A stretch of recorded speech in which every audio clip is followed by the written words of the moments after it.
Olá, meus irmãos, a paz de Jesus a todos. Estou aqui para dar continuidade à nossa série sobre o coração. Temos falado sobre o coração na comunidade Pão da Vida desde o início do ano e quero dar continuidade sobre isso. E eu queria falar hoje sobre preparando para o fim. Como preparar o nosso coração para o fim dos tempos. E que cada vez estamos mais próximos e, pelo que eu tenho visto, tem se configurado um cenário de proximidade muito maior nesses dias. E nesses dias de coronavírus, de confinamento, de quarentena, eu nunca pensei tanto, irmãos, no fim dos tempos como agora. Olhando as movimentações geopolíticas no mundo, olhando o que tem acontecido, comecei a estudar um pouco mais também sobre escatologia, sobre o fim dos tempos, sobre quais eram os sinais de cada fase, o princípio das dores, da tribulação. E eu gostaria de compartilhar um pouco com vocês o que eu acredito que Deus tem falado comigo nesses dias. Semana passada o Maurício falou sobre Páscoa e algo que me chamou muita atenção na fala dele. Ele falou sobre o movimento, que Páscoa tem a ver com o movimento de Deus, Deus fazendo coisas, Deus se movimentando na terra, porque a Páscoa originalmente é a saída de Deus, do povo, né? É a libertação de Deus que Deus trouxe para o povo do Egito. Então, Páscoa é Pessá, né? É passagem. O povo saiu de uma realidade de escravidão e foi para uma realidade de filiação. Ele falou também sobre o mês da Páscoa, que é um mês de mudanças, que é o mês mais importante no calendário judaico. E falou também sobre estarmos atentos, para não sermos enganados. Isso me chamou muita atenção e eu acho que é isso que está latente no meu coração. Eu acredito então que vai ser uma continuidade do que o Maurício tem trago para nós, trouxe para a gente no domingo passado.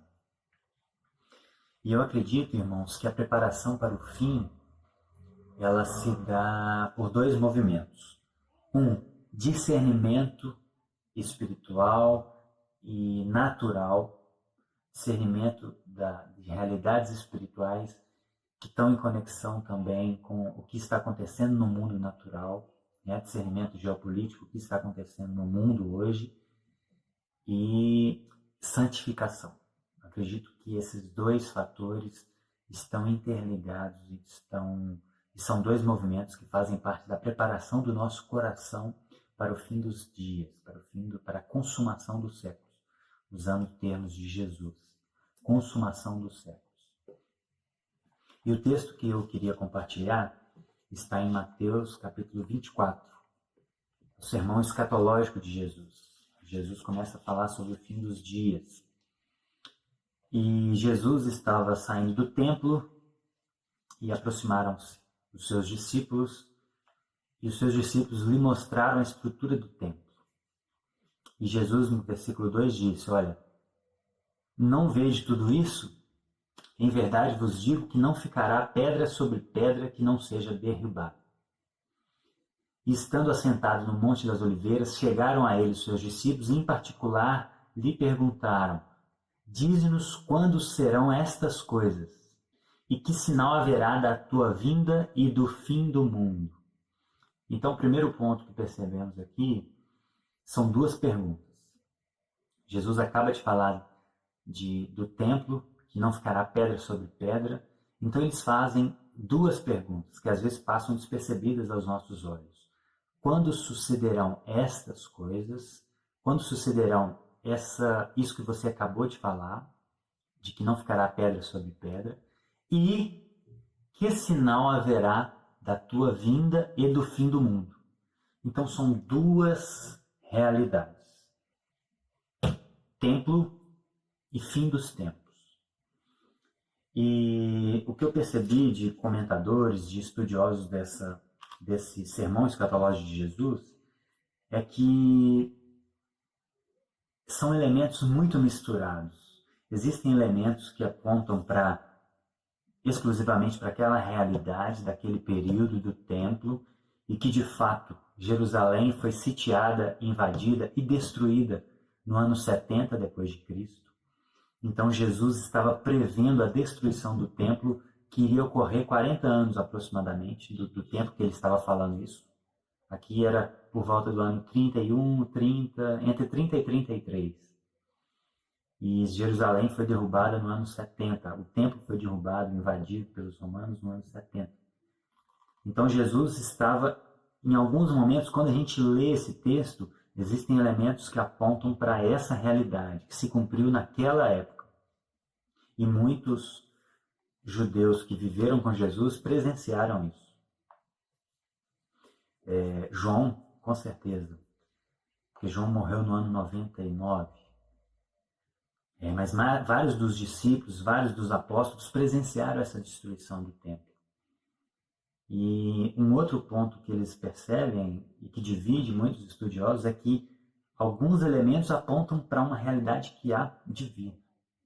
Então, quando Jesus começa a falar do princípio das dores, quando ele começa a falar para fugir para os montes, isso arremete àquela realidade que viria 40 anos após aquilo que ele estava falando. Só que alguns elementos são aplicáveis ao fim dos tempos. Então não é tudo sobre o fim dos tempos, mas também não é tudo sobre o cumprimento da queda de Jerusalém no ano 70. Então esse é um primeiro ponto que tem que ficar claro na nossa cabeça. E aí Jesus começa a responder, versículo 4, acautelai-vos, cuidado, que ninguém vos engane. Esse é o primeiro ponto que eu disse, daqueles dois movimentos, do discernimento e da santificação. Discernimento, atenção. Por quê? Porque podemos ser enganados. Podemos ser enganados pelo anticristo. Podemos ser enganados pelos anticristos que surgem frequentemente. Então, precisamos estar atentos ao que está acontecendo, irmãos. Precisamos discernir os tempos. Precisamos entender o porquê de algumas coisas que estão acontecendo. Então, esse é um primeiro ponto. Porque virão muitos em meu nome, dizendo, eu sou Cristo, e enganarão a muitos. E ouvireis sobre guerras e rumores de guerras. Olhai e não vos assustei, porque é mister que tudo isso aconteça, mas ainda não é o fim. Então, Jesus está falando do princípio das dores. Jesus está falando assim como as contrações de uma mulher em trabalho de parto iniciam, mas ainda não é o parto, ainda não é o clímax. Jesus está falando de acontecimentos que são o princípio das dores. Versículo 7. Porquanto se levantará nação contra nação, reino contra reino, haverá fomes, pestes, terremotos em vários lugares. Isso já se faz perceptível. Inclusive, nós estamos vivendo um período de pandemia, de peste. Mas todas essas coisas são o princípio das dores. Então, meus irmãos, Jesus começa a nos alertar sobre a necessidade de estar atentos, de vigiar. Esse é um outro ponto. Ele vai falar mais à frente de vigiar, no verso 42. Vigiem, porque não sabeis a que hora há de vir o Senhor Jesus, vosso Senhor. Então nós precisamos estar atentos e vigilantes em santidade, para que possamos não ser pegos de surpresa, porque a gente pode ser enganado. E a importância disso, meus irmãos, eu não acho que é só sobre saber escatologia, saber doutrinas bíblicas, mas eu acho que tem importâncias muito mais sérias sobre evangelismo, por exemplo, o fato de sabermos o que está acontecendo, estarmos firmes em Cristo, isso e apontar essa realidade para as pessoas à nossa volta, eu acho que isso tem um impacto evangelístico muito grande. As pessoas perceberem que aquilo que está predito aqui há mais de 2000 anos está se concretizando nos nossos dias. Isso eu acho que vai ter um impacto evangelístico muito grande. E um outro ponto importante é sobre justiça.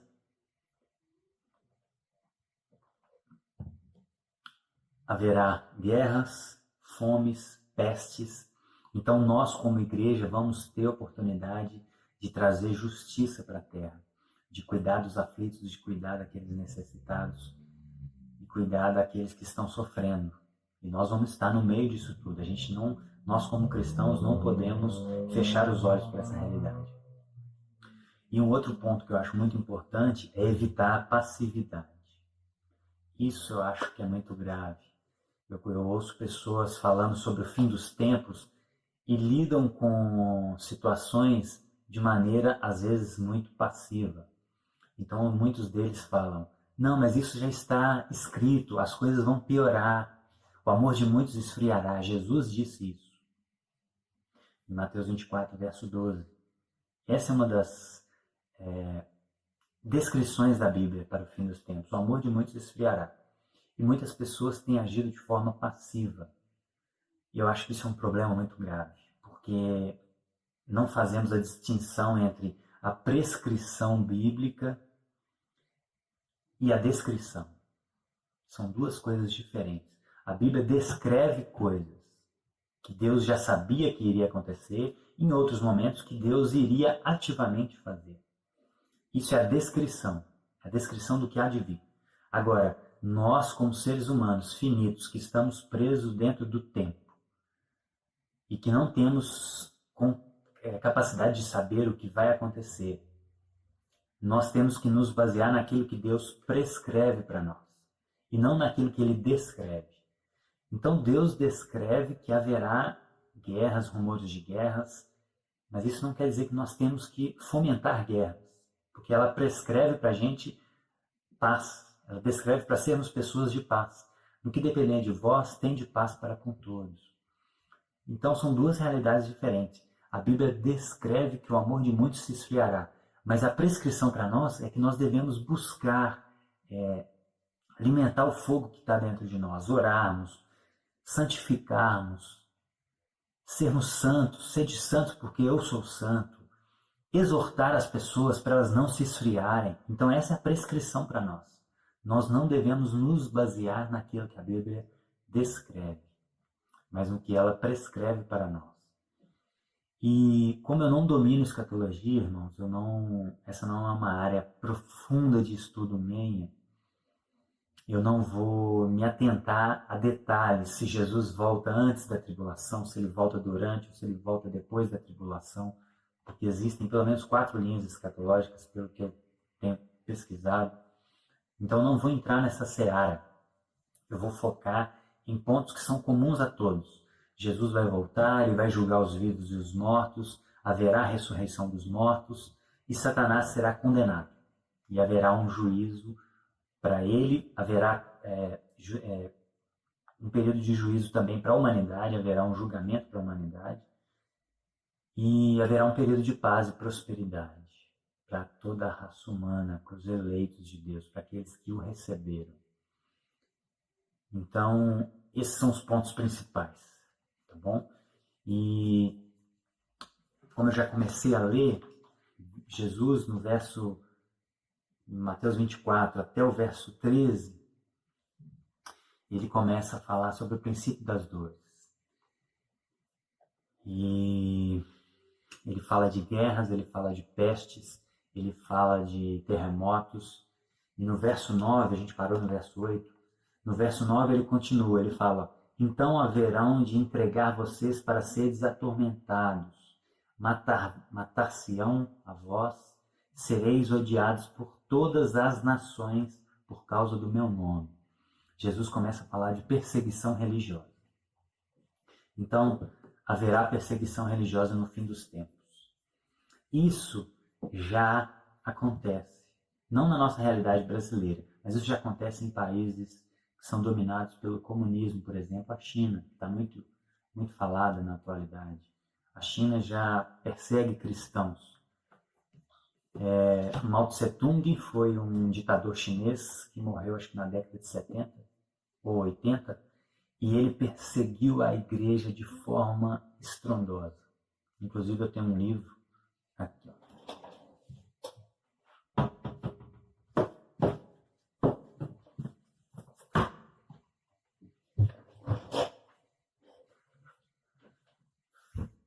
questão de pegar esse livro, Deus é Vermelho. Conta a história secreta de como o cristianismo sobreviveu e floresceu na China comunista. Esse é o Mao Tse Tung. E hoje é um outro ditador chamado Xi Jinping. E então haverá perseguição religiosa. Isso já existe hoje, porém, o nosso contexto de fechar igrejas por causa do coronavírus, muitas pessoas têm interpretado isso como uma perseguição religiosa. Eu não entendo que seja perseguição religiosa hoje, que está acontecendo hoje no Brasil. Porque não são só igrejas que estão sendo fechadas. Shoppings estão fechados, o comércio está fechado. Então eu não acho que isso se configura uma perseguição religiosa. Muitas pessoas têm, equivocadamente, tentado resistir a isso, falando que vai manter suas igrejas abertas, que isso é falta de fé, mas eu não acho que isso faz sentido.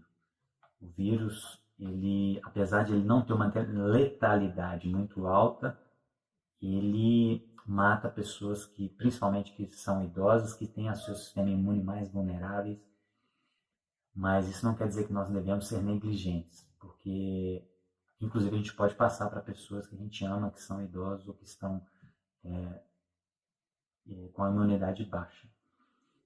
Então eu acho que é falta de fé, precaução, né? Então eu acho que o cenário atual ainda não se configura perseguição religiosa no contexto que a gente está vivendo hoje, aqui no Brasil, inclusive com essa questão do coronavírus. E no verso 9 ele fala sobre perseguição religiosa. E Apocalipse capítulo 13 também fala. E Jesus continua, verso 10, nesse tempo muitos serão escandalizados e trair-se-ão uns aos outros, e uns aos outros se odiarão, e surgirão muitos falsos profetas.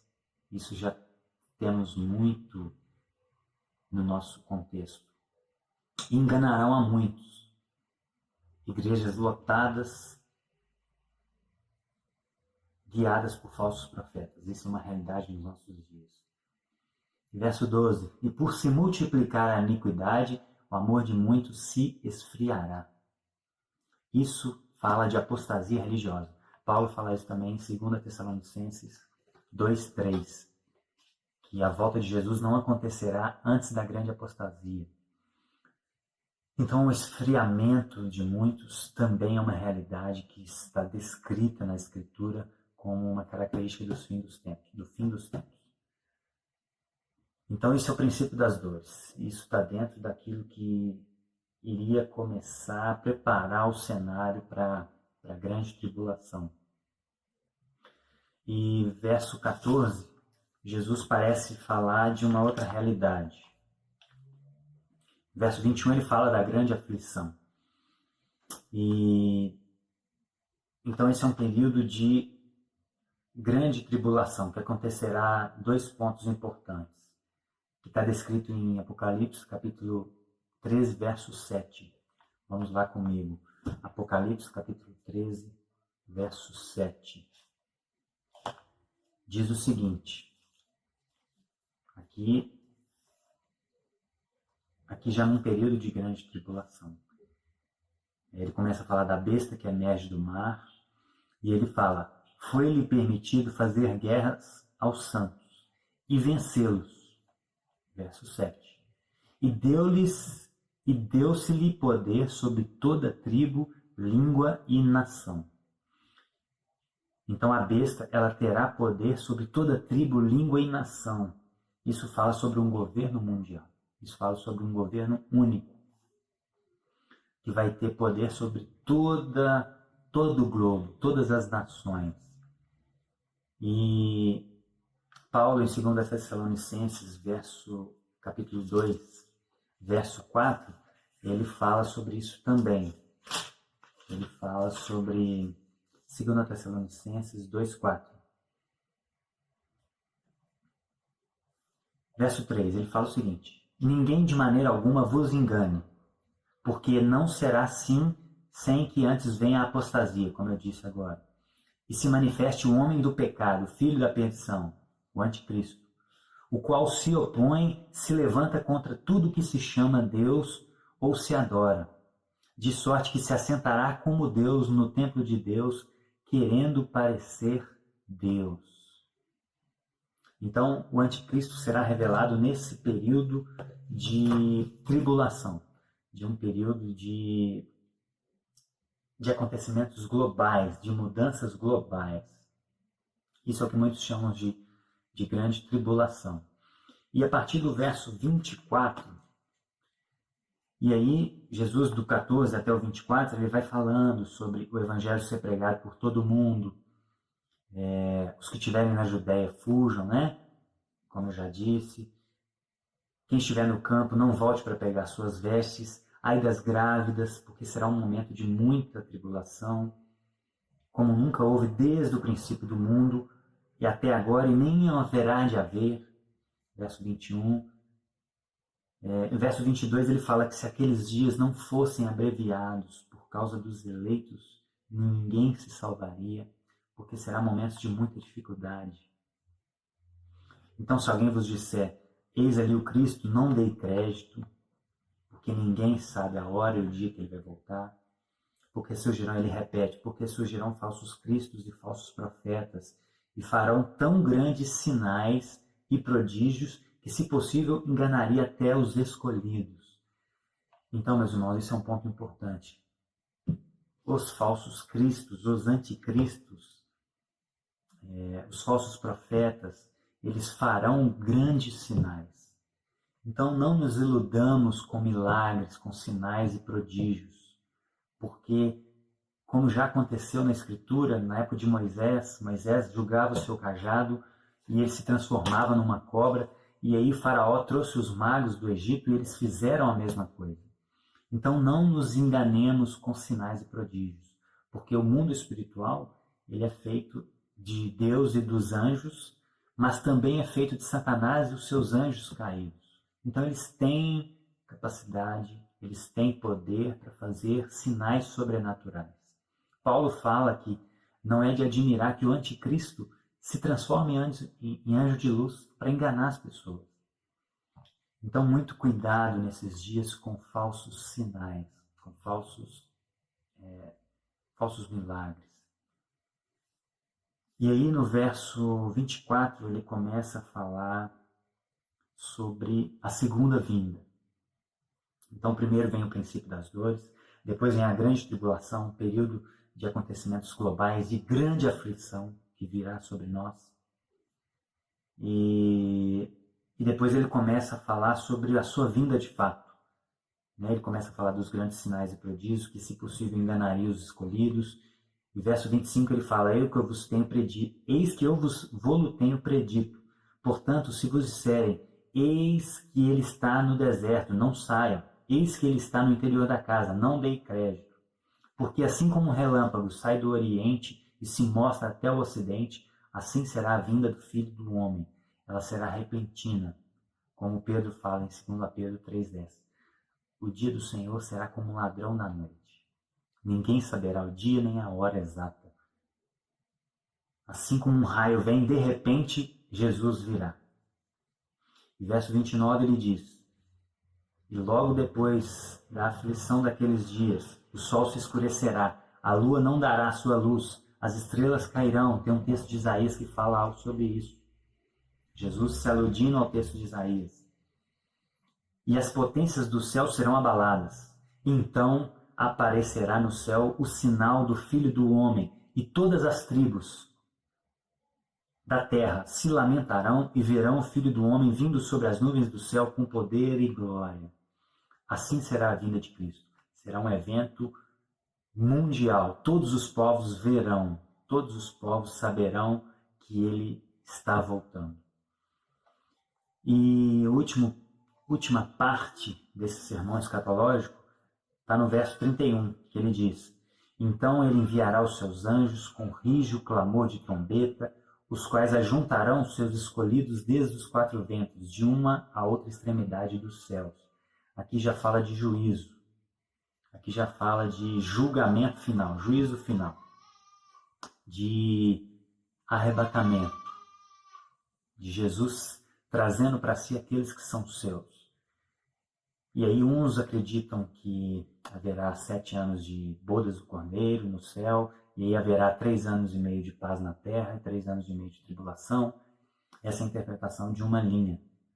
Mas a ordem das coisas é o menos importante. O importante é que nós estaremos com Cristo, seja em um outro lugar durante 7 anos, para depois retornar à terra, ou seja aqui na terra de uma vez.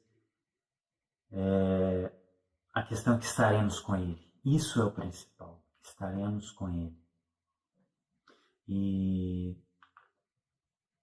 esse é um resumo do sermão escatológico de Jesus, das ordens dos fatos, princípios das dores, sinais, grande tribulação, vinda de Jesus e julgamento final, juízo final. E onde nós estamos, irmãos? Onde nós estamos hoje, dia 16 de abril de 2020, período que eu estou gravando esse vídeo. Onde estamos hoje, nessa linha cronológica bíblica? Eu acredito que nós estamos no princípio das dores, né? Outros têm falado sobre isso também. O Daniel Mastral acredita que estamos também no princípio das dores. Porque tem se montado um cenário. Nós vimos várias características do que acontecerá no princípio das dores e da grande tribulação.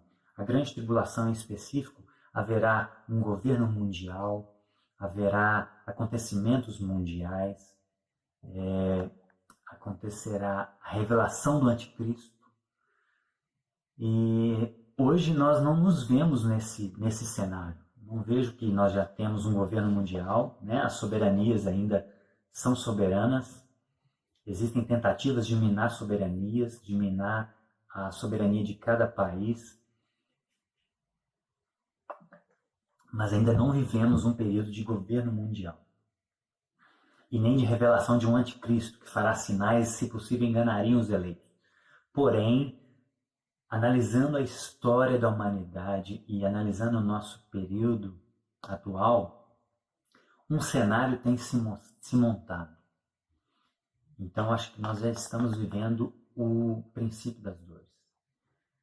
E para que haja um governo mundial, para que haja um anticristo, um governador mundial carismático, que persuade pessoas, é preciso todo esse cenário montado.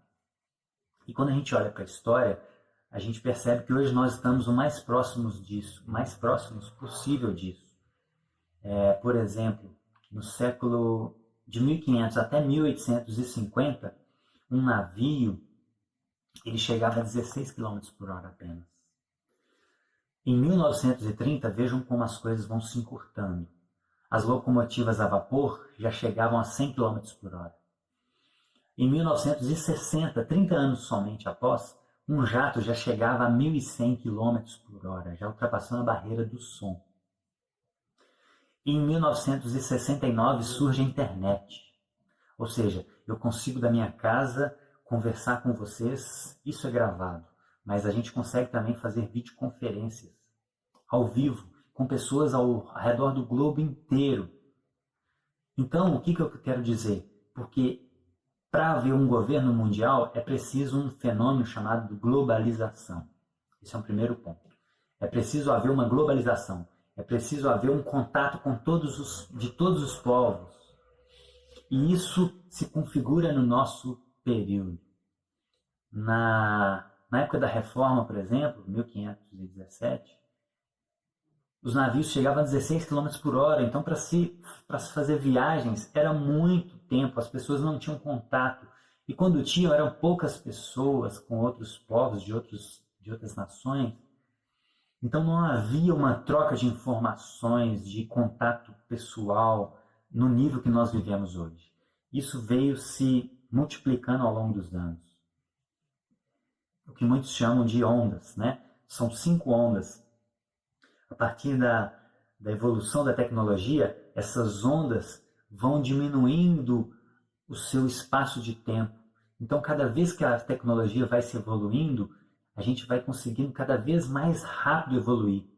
Então essas ondas de surgimento de vapor, de energia elétrica, vai encurtando o nosso tempo. É isso que os sociólogos chamam de ondas, 5 ondas de evoluções tecnológicas que vão diminuindo o espaço da Terra. Hoje, em 24 horas, a gente atravessa o globo da Terra. Se a gente sair daqui hoje, pegar um avião, em 24 horas a gente já está no Japão. Ou 12 horas, se eu não me engano, não sei quanto é o voo.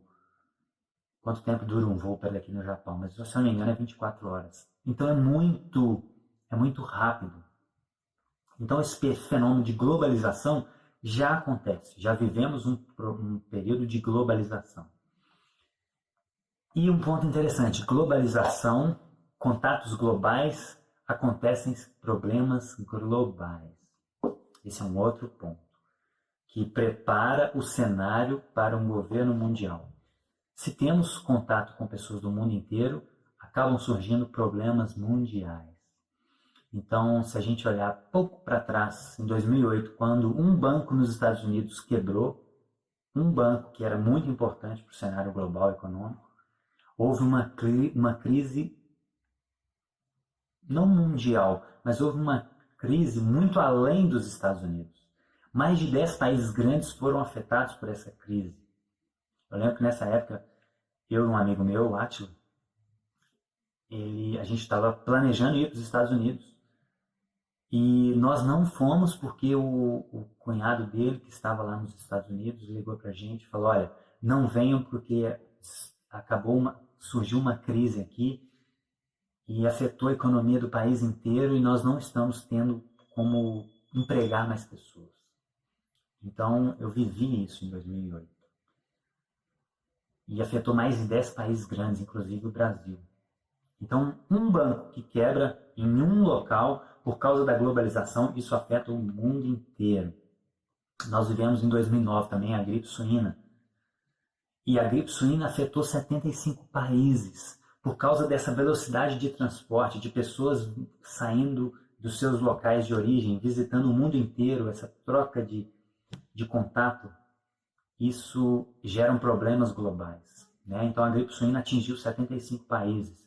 E agora nós estamos vivendo o coronavírus. O coronavírus já atingiu mais de 185 países.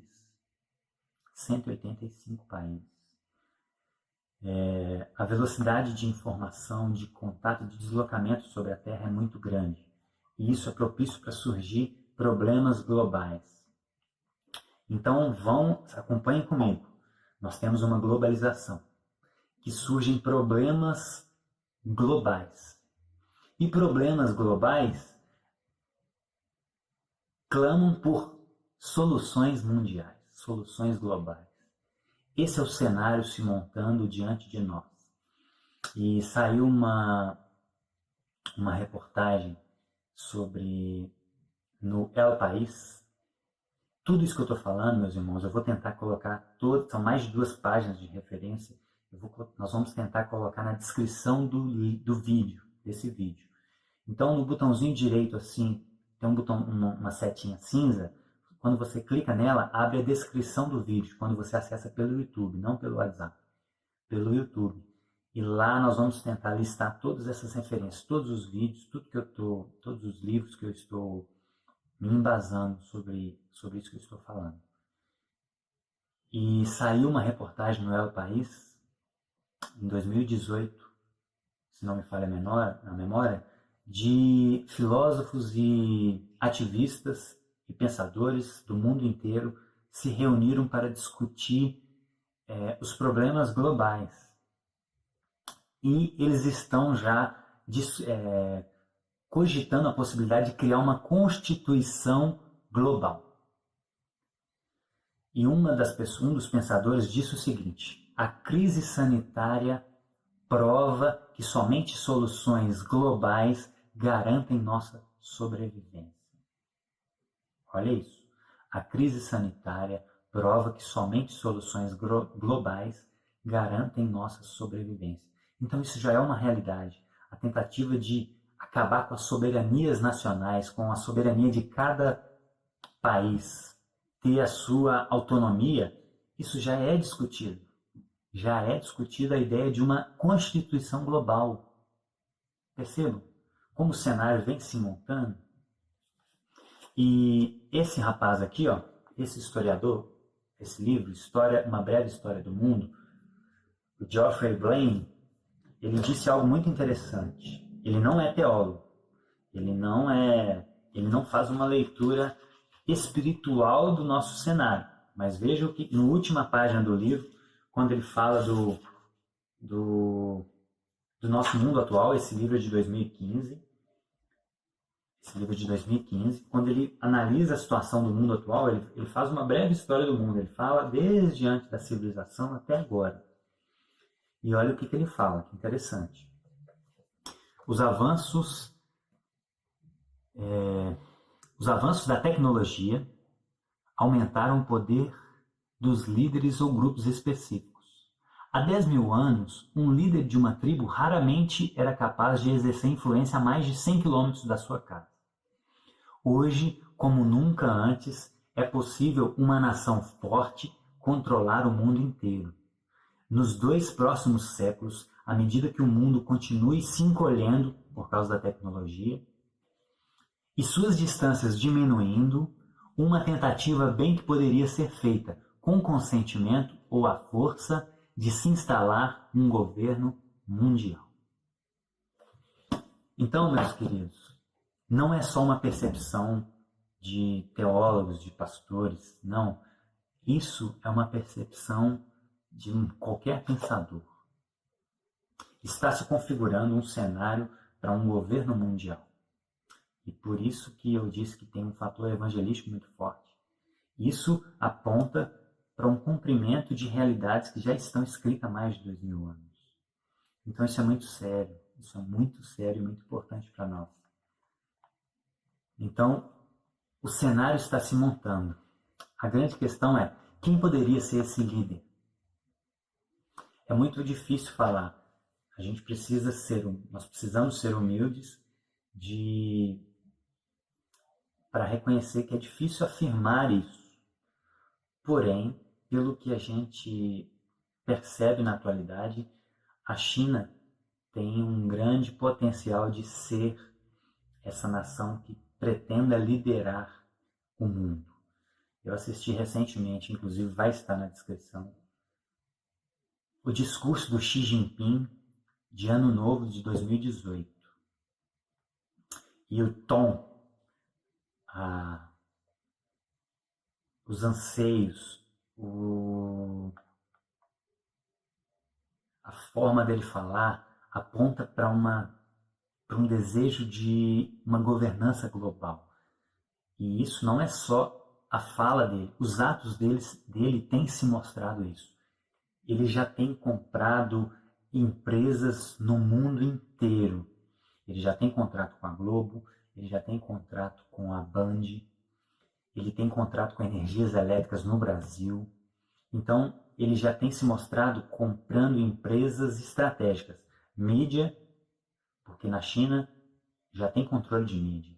Então, ele tem comprado empresas, tem feito contratos com empresas de mídia no Brasil, empresas de energia, são suprimentos básicos. 10% dos portos da Europa já são dele, já são da China. Ele está criando a Rota da Seda, que é uma rota de deslocamento de produtos dele no mundo inteiro. Em períodos de crise, ele tem comprado empresas no mundo inteiro que estão se quebrando. Então, meus queridos, tem se mostrado uma tentativa de dominação mundial. A China já é uma ditadura comunista, como eu mostrei no livro, né, do Mao Tse-tung, que condenou o pai do Xi Jinping, isso tem um dos documentários também na descrição, Mao Tse-tung condenou o pai do Xi Jinping por traição, e o Xi Jinping, ao invés de se revoltar contra isso, ele se tornou mais ganancioso por chegar no poder, para que ele não tivesse o mesmo destino do pai. Então a história dele é muito interessante vocês assistirem. A China já é uma ditadura comunista e, inclusive, tem controle social por pontuação. Não sei se vocês sabem, mas na China eles têm um sistema de crédito social onde as pessoas têm 900 pontos. E, de acordo com o que elas fazem, lá tem um sistema de câmera que vigia todas as pessoas em qualquer lugar, inclusive com reconhecimento facial. E o que essa pessoa fizer, isso acredita pontos ou tira pontos dela. Então, uma pessoa que atravessa fora da faixa, ela vai perdendo pontos. Uma pessoa que se endivida vai perdendo pontos. E o argumento deles é que isso é para segurança. Por exemplo, uma pessoa que está endividada, ela não pode matricular o seu filho numa escola particular de alto nível, porque se ela está endividada, o Estado já não permite que isso aconteça, né? Então, tem alguns pontos que fazem sentido. A questão é o que isso pode, esse controle todo, que isso pode, como isso pode mudar do dia para a noite, né? Então, eles já têm esse sistema de controle de social por pontos. Eles têm censura na informação. Facebook lá é proibido. Vários meios de comunicação são proibidos. O Estado tem uma mídia estatal que faz a transmissão para a população. Então, eles já têm um controle de mídia. A informação que chega nas pessoas não é livre, já vem enviesada, já vem programada, né? E é muito fácil fazer propaganda assim, quando você tem um controle de todas as mídias. Então, a China se configura como uma possível candidata a um governo mundial. Xi Jinping tem características de um líder que tem essas ambições. Já existem, isso hoje já não é, já existe, a realidade do microchip isso já é uma realidade no mundo. Inclusive, tem um mineiro de BH que foi o primeiro a implantar um chip na mão direita. E a ideia, o discurso é sempre em relação à segurança, óbvio, mas o que está escrito em Apocalipse capítulo 13, verso 7 é o seguinte, veja que interessante. Verso 16. E a besta, né, faz que todos, pequenos e grandes, ricos e pobres, livres e servos, lhe seja posto um sinal na sua mão direita ou nas suas testas, para que ninguém compre ou venda, senão aquele que tiver o sinal ou o nome da besta ou o número do seu nome. Então, biblicamente, já está prescrito que haverá um sinal que vai ser colocado na nossa mão ou na nossa testa, que nos limitará de fazer compras. Então, faz todo sentido um governo comunista com controle absoluto sobre as pessoas e que decida, como eles já fazem, eles já perseguem a igreja, e que decida que aquele que não tiver a marca não vai fazer compras. Inclusive, um dos argumentos da implantação desse chip é para eliminar dinheiro. Então, a tendência é essa, eliminar dinheiro e tudo seja virtual para que o controle seja maior. E o último ponto, além da globalização, além dos problemas mundiais, além das soluções mundiais que eles vão propor, inclusive, às vezes, os problemas, eles quem trazem, meus irmãos, tem um conceito chamado teoria hipodérmica, que é a teoria de manipulação de massas. E uma das estratégias de manipulação de massas é essas. Fiquem atentos. Eles criam problemas e trazem a solução para o problema. Então, inclusive, há rumores, e eu vejo boas evidências disso, de que esse vírus do coronavírus foi planejado, tá? Porque desde 2015 já saiu numa revista muito conceituada chamada Nature, de que em Wuhan estavam fazendo pesquisas com o coronavírus e que surgia um perigo de pandemia. Então já tem um artigo publicado desde 2015 com essa realidade. Eles estavam manipulando o vírus do coronavírus, que até então não pegava em humanos, mas que eles estavam questionando o perigo disso, porque isso pode ter um perigo de pandemia. Então eu não descarto essa hipótese, mas eu também não afirmo de maneira categórica.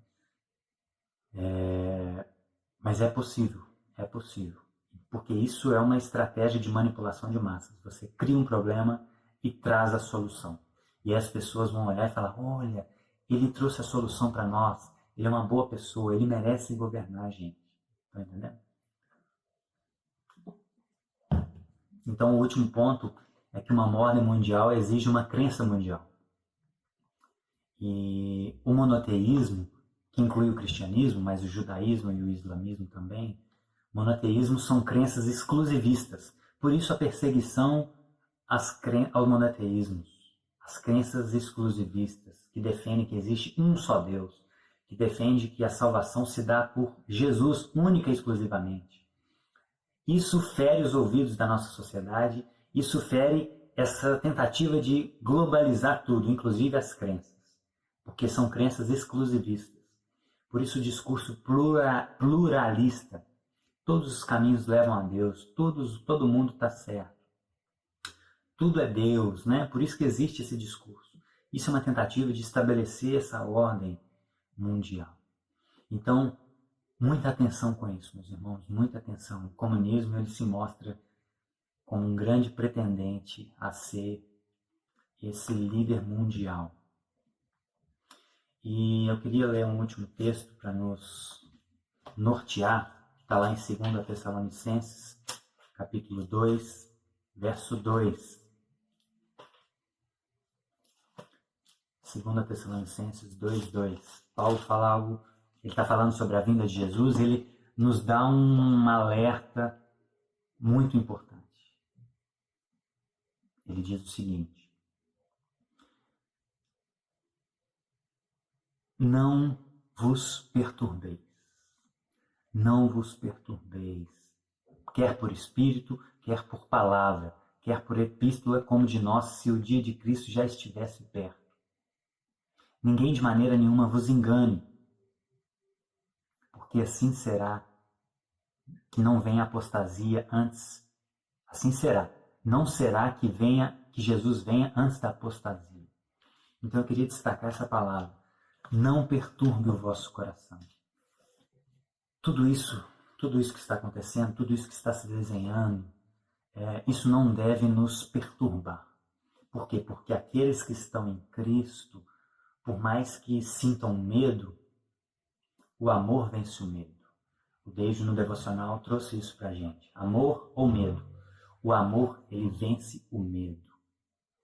Então não perturbe o vosso coração. Não deixe que a ansiedade tome conta de você. Por isso que é tão importante quanto estar atentos ao que está acontecendo, nos prepararmos. Jesus, em Mateus 24, ele disse o seguinte, no verso 36.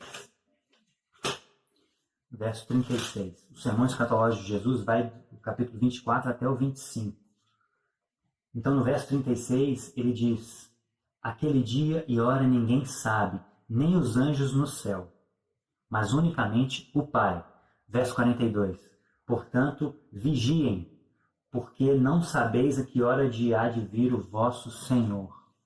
Então, por isso é tão importante estarmos atentos e vigiarmos e nos santificarmos para que a volta de Jesus não pegue a gente de surpresa, para que a gente não seja pego com a vasilha sem azeite, que a nossa vasilha seja cheia de azeite, que nós sejamos como aqueles que Paulo diz que amam a vinda de Jesus, que amam a vinda dele, que anseiam esse momento como se fosse a coisa mais importante para nós.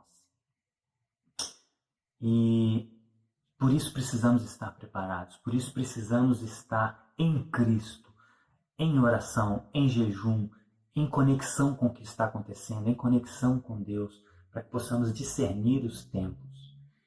E qual é a nossa situação hoje? Se pergunte, O quanto você suportaria de perseguição por amor de Cristo hoje? Como é a sua vida? Você tem vivido como se Jesus já tivesse voltado? Você tem vivido de acordo com os padrões que Ele especifica para nós de santidade? Você, se estourar uma terceira guerra mundial e nós viermos passar momentos de grande tribulação, como é o nosso estilo de vida hoje? Nós já estamos treinando isso? O estilo de vida que nós temos hoje, e se vier um momento de escassez, nós vamos sofrer muito?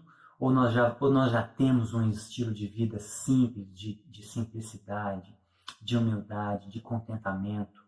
E se passarmos por um momento de crise, a gente vai sofrer menos. Então, meus irmãos, eu queria deixar isso para vocês, e que a minha oração é que você se santifique, você esteja atentos e que estejamos de olho no dragão e de joelhos no chão. Olho na China, olho em todo o cenário global e joelho no chão. Essa é a minha oração para vocês, para mim, para minha família, para todos vocês, e que estejamos atentos e que estejamos em santidade, para que sejamos aqueles que Paulo diz, aqueles que amam a vinda de Jesus. Que Deus abençoe você, que Deus abençoe a sua família, que você esteja atento e vigilante, para que o dia do Senhor não nos pegue de surpresa. Em nome de Jesus, essa é a minha oração para todos nós. Deus abençoe vocês, em nome de Jesus.